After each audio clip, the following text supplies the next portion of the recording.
రమ్య వాళ్ళ అత్తయ్య దగ్గరికి వచ్చి, "నేను మల్లికాను దత్తత తీసుకోవాలనుకుంటున్నాను. నా కన్న కూతురులా చూసుకోవాలనుకుంటున్నాను" అని చెప్పేసైతే అంటూ ఉంటుంది. ఆ మాటలన్నీ కేశవ అయితే చాటుగా వింటూ ఉంటాడు. ఒక్కసారిగా షాక్ అయిపోతూ ఉంటాడు. ఏంటి రమ్య ఇలా మాట్లాడుతుంది అని చెప్పేసైతే అనుకుంటూ ఉంటాడు. ఇంతలో అక్కడ ఉన్న రమ్య మాత్రం, "అవును, మల్లికాను నేను గుడిలో రేపు దత్తత తీసుకుంటాను. ఎవ్వరు ఏమన్నా సరే నేను తనని చాలా బాగా చూసుకుంటాను. మీరే అన్ని ఏర్పాట్లు చేయండి" అని చెప్పేసైతే అంటూ ఉంటుంది.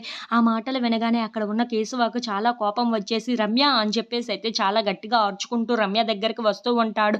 "ఏంటి రమ్య నువ్వు మాట్లాడుతుంది?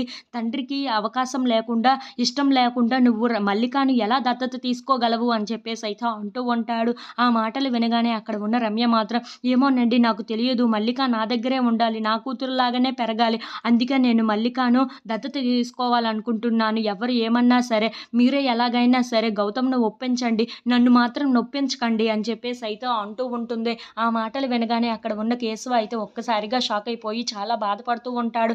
"మీరే ఎలాగైనా సరే గౌతమ్‌ని ఒప్పించండి. నాకు మల్లిక కావాలి. నేను మల్లికను కన్న కూతురులాగా చూసుకుంటాను" అని చెప్పేసైతే అంటూ అక్కడి నుండి వెళ్ళిపోతూ ఉంటుంది. ఇంతలో అక్కడ ఉన్న కేశవ మాత్రం, "ఇప్పుడు రమ్యకి నచ్చజెప్పలేను. గౌతమ్‌కి ఎలా ఒప్పించాలో అర్థం కావటం లేదు" అని చెప్పేసైతే అనుకుంటూ అలా గౌతమ్ కోసం ఆలోచిస్తూ ఉంటాడు.